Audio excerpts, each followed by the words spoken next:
पप्पू सबसे पहले डरा, बोला मैं नहीं।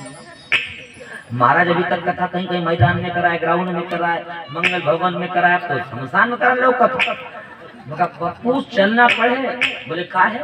मगर देख पप्पुआ आत्मा कह रही कि मंडली को लाओ, मैं बोल दूं आत्मा को कि भाई पप्पू नहीं कभी पकड़ेगा ला। अब मरता क्या नहीं करता। पप्पू हुआ तैयार, सब टीम हुई तैयार, पर डरे मनमानी भैया। बड़ा इंतजाम की साउथ फैमिली ने, पर 35 लोग से ज्यादा कथा सुनने नहीं आए आखिरी तक। शमशान घाट में कथा हुई, 7 दिन तक कथा चली। वहां भी बांस लगा गया, बांस वहां भी फटे गया। लक्ष्मी नारायण भगवान की। अब तुम ये मत समझो फटाई बांस बांध दिए थे, ऐसा नहीं, बात ही फट गया वहां पे एकदम। शमशान घाट में कथा हुई। उस कथा को हमारे मोबाइल में यूट्यूब पे सब जगह डाली गई है। माँ कालिका स्वर्ग वाटिका मुक्ति धाम भागवत कथा रायपुर। अब कालिका नाम क्यों? उसको मैंने कहा अच्छा बना लो जगह जगह पे। अब खुदाई चालू की, तो खुदाई में वहां पे काली जी की मूर्ति निकली शमशान घाट में, उसकी स्थापना करवाए और उसका नाम रखे हमने माँ कालिका मुक्ति धाम भागवत कथा रायपुर। वहां पे सच्ची घटना हुई है। तो साथियों एक प्रमाण है, साधारण ध्वज नहीं है, काला वाला खतरनाक ध्वज है वो। हमने सब पितरों को बुलाया है वहां पे। तो साथियों पितरों की मुक्ति के लिए भागवत कथा। तो सूर्य नारायण भगवान ने कहा कि भागवत कथा कराओ। तुम्हारे पूर्वज जो हैं, तुम्हारे जो धुंधकारी जो भाई है वो प्रेत बन गया है, उसकी अकाल मृत्यु हुई है ना भैया, अकाल मृत्यु थी भाई। वेश्याओं जला कर मार डाली और माँ कुआं में कूद के मर गई और पिताजी त्रास के कारण घर छोड़कर भाग गए ना। तो क्या होगा? जैसे ही भागवत चालू हुई और 7वें दिन की कथा जैसे ही संपन्न हुई, तो क्या देखते हैं? उस गांठ से फट करके गांठ हट गई और वहां से एक सुंदर सा बालक जन्म लिया। हर हर महादेव। वो जो प्रेत था कौन? धुंधकारी, वो शरीर धारण कर लिया, गंधर्व के समान ड्रेस पहना था, हाथ जोड़कर खड़ा हो गया। कहता है भैया, बड़े भैया आपने मुझे आज मुक्ति दिला दी, मैंने मेरा जीवन बर्बाद कर दिया। एक ब्राह्मण परिवार में आया था पूर्व जन्म के कर्तव्य के कारण। भैया हमारे पूर्व जन्म के कर्तव्य तो यहाँ बैठे हैं, सबको आसन नहीं मिलता। हर जगह की किस्मत अलग अलग होती है। कभी सोचे थे यहाँ भागवत कथा होगी, जहाँ सुअर चरते हैं सुबह शाम लक्ष्मी नारायण भगवान की जय, यहाँ कथा हो रही है। कभी सोचे थे वो मेरे प्लाट पे करवाएंगे, नहीं, वो भाग्य उदय नहीं हुए थे, यहाँ के भाग्य उदय हुए थे। बोलो है कि नहीं? तो हर भूमि पे कथा ही नहीं होती, हर भूमि पर देवालय नहीं बनते, मंदिर नहीं बनते। हर पत्थर के भी सौभाग्य अलग अलग है। एक खदान से पत्थर तोड़ के लाए, उसके 3 टुकड़े बनाए। एक पत्थर हमारे रघुवंशी भैया लाए, बड़ा अच्छा पत्थर है, इसको घर में लगाऊंगा, फर्शी बनाऊंगा। अब लोग उसकी फर्शी बना ली घर के। अब फर्शी पे रोज लात खा रहा है पत्थर, लात की मार खा रहा है कि नहीं खा रहा है। अब दूसरा पत्थर हमारे पटेल साहब बाबूजी लाए और ये बोले बड़ा अच्छा पत्थर है, इसकी चटनी पीसने का मैं सील बट्टा बनाऊंगा। और बोला अरे महादेव।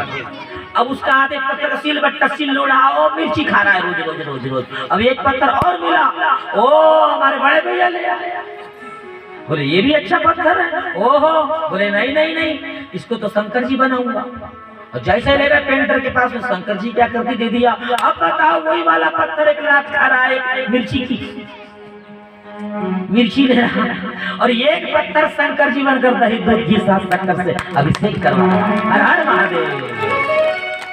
बोलो सब पत्थरों के भाग्य भी अलग अलग होते हैं, होते कि नहीं होते? चंदन की डाली टूटी तो एक बाबा जी की लठिया बनी, एक शमशान में गई, एक माथे की शोभा बन गई। लक्ष्मी नारायण भगवान की जय।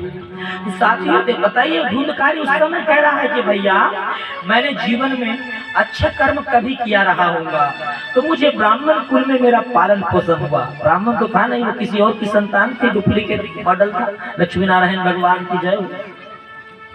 बोतल वही थी पर बोतल में दूध नहीं और कुछ और भरी थी। लक्ष्मी नारायण भगवान की जय हो। कभी मार्केट में घी आ गया, उस पे लिखा रहता है खाने का शुद्ध घी, इसका मतलब है अशुद्ध भी आ गया तब तो शुद्ध लिखा है। लक्ष्मी नारायण भगवान की जय हुई। तो अशुद्ध बालक तो था ही था, ले शुद्धि करके गए। बोले भैया मैंने बड़ा अपराध किया, मुझे आपने मुक्ति दिला दी, मेरा जीवन सफल बना दिए। देखते ही देखते भगवान नारायण के पार्षद आए, सब सभा बैठी हुई है, सप्तऋषि बैठे हुए, किसी को लेने नहीं आए। किसको लेने आए? धुंधकारी को लेने आए। तो ये कथा कहाँ हो रही है? गौकर्ण धाम की जय। तो गौकर्ण महाराज से अन्य लोगों ने पूछे कि भैया ये बताओ, ये कथा तो हमने भी सुने थे, पर हमको लेने के लिए कोई विमान नहीं आया, हमको लेने कोई हेलीकॉप्टर नहीं आया, साइकिल भी नहीं आई।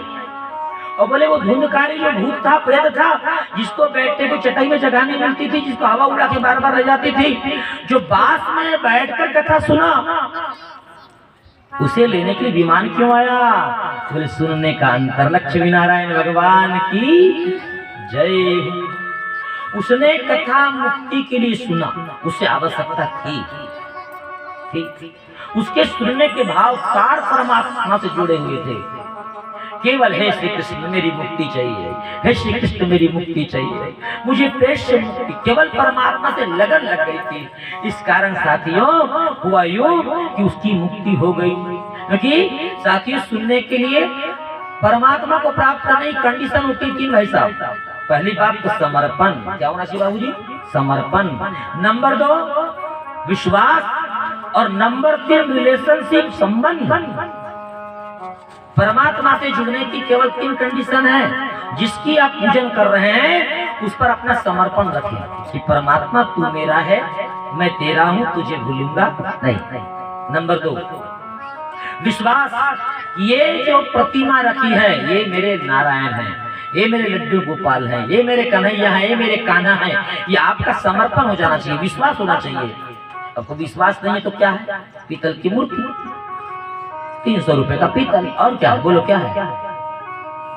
पर आपके भाव है कि पीतल नहीं है, मेरे श्याम है, मेरे कृष्ण है, मेरे राधे श्याम है, मेरे राम है, ये आपके भाव है साथी। और समर्पण और रिलेशनशिप, भगवान से रिश्तेदारी बना लीजिए। क्या बनाना बहन जी? रिश्तेदारी बनाना है। मीरा ने रिश्तेदारी बनाई थी कि जाके सिर मोर मुकुट सोए पति होई रे। मीरा रिश्तेदारी बनाती है। अर्जुन ने रिश्तेदारी बनाया, हे प्रभु तुम मेरे गुरुजी हो, मैं तुम्हारा चेला हूं, तो रथ चला देना। संसार को चलाने वाला ड्राइवर बनकर घूम रहा है साथियों। वो शबरी ने रिश्तेदारी बना ली थी, प्रतिदिन आंगन झाड़ती है, मेरे राम